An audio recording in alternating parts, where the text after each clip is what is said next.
بسم الله والحمد لله والصلاة والسلام على رسول الله أما بعد. الله رب العالمين فرماي إنا أنزلناه في ليلة القدر وما أدراك ما ليلة القدر ليلة القدر خير من 1000 شهر تنزل الملائكة والروح فيها بإذن ربهم من كل أمر سلام هي حتى مطلع الفجر.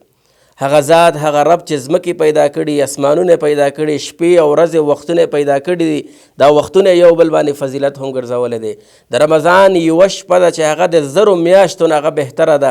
په هغې کې عبادت کول، په هغې کې قیام کول، په هغې کې دعا کول، دا د 1000 میاشتو د عباداتو نه هغه بهتر دي. دا داسې یو شپه ده چې الله په دې کې قرآن نازل کړی دی. دا داسې یو شپه ده چې په دې کې جبریل علیه السلام قرآن راوړی دی، په رسول الله صلی الله علیه وسلم د هغې نزول تکمیل شوی دی. لہذا په دې شپه باندې اهتمام پکار دی، په دې کې دعاګانې پکار دی. او دا موږ ته حکم دی په ځای د دې چې هغه شپو باندې اهتمام کوو کوم شریعت موږ ته نه دي ښودلي، بدعات او خرافاتو کې یو.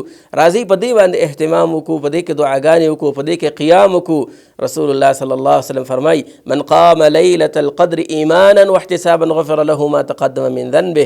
چا چې په لیلة القدر کې قیام وکړو، عبادت یې وکړو، ایمان او د اجر امید د الله رب العالمین او د هغه ټول ګناهونه چې کوم دی هغه ختمیږي، هغه الله رب العالمین معاف کوي. الله دې موږ له دې شپې کې نصیب وکړي او الله رب العالمین دې په دې شپه کې د عبادت توفیق راکړي. وصلی الله علی النبي محمد وعلى آله وصحبه اجمعین.